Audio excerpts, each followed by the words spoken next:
In the last video, we looked at, we introduced the idea of vertical asymptotes in the graph of a rational function. Here we have that same rational function, and we want to look at a shortcut method to finding x values that give rise to a vertical asymptote. So let's run through the test and then make an attempt to justify it at least a little bit. So first, we want to find the domain of our rational function. As in the last video, we saw the domain here was all real numbers except for 3, since 3 made the denominator equal to 0. After we find the domain, we want to take any x values that are not in the domain and simply plug it into our function. So here, we are going to plug in 3,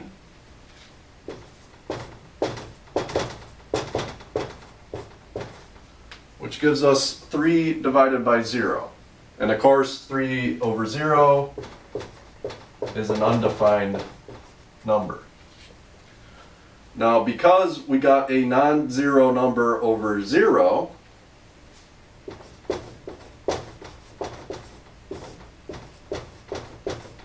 we can conclude that x equal to 3 is a vertical asymptote.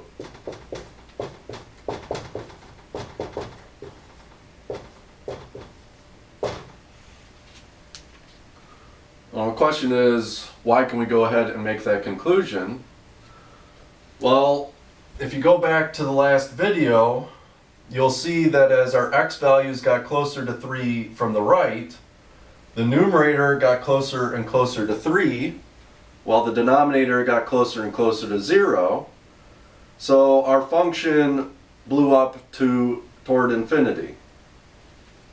By the same token, as we approached from the left, the numerator got closer and closer to 3, and the denominator got closer and closer to 0. It happened to be negative numbers in the denominator, so the function took off toward negative infinity.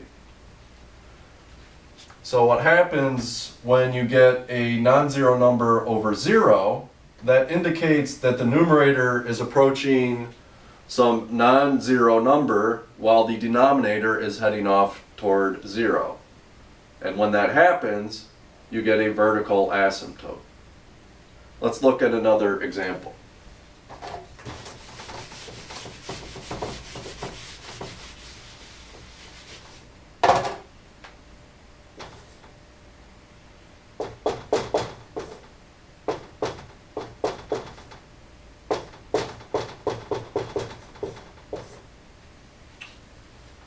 Here is another rational function. If you multiplied out that denominator, you'd see it's just another polynomial. So we have a polynomial divided by a polynomial. Let's see if there are any vertical asymptotes. So first, find the domain for this function. Certainly negative 3 is going to make the bottom 0, and 2 is going to make the bottom 0. So our domain is every number except those two values. Now let's go ahead and run through our vertical asymptote test and plug in negative 3. If we plug in negative 3 in the top, we get a negative 7. Plug negative 3 in the bottom, of course, we get 0. Again, this is an undefined number. Right? And so, since it's non-zero over 0, we can conclude that x equal to negative 3 is a vertical asymptote. Plug in our other problem number, 2. Plug in 2, we get 3 divided by 0, which is again an undefined situation. We have a non-zero number over 0, so x equal to 2 is also a vertical asymptote. This rational function will have 2 vertical asymptotes. Now the downside to this test is that this plugging in method does not tell us what our function is doing around the vertical asymptote, whether both sides are taking off toward positive infinity or negative infinity, or if they are going in different directions. In order to determine that, you'll have to engage in further investigation.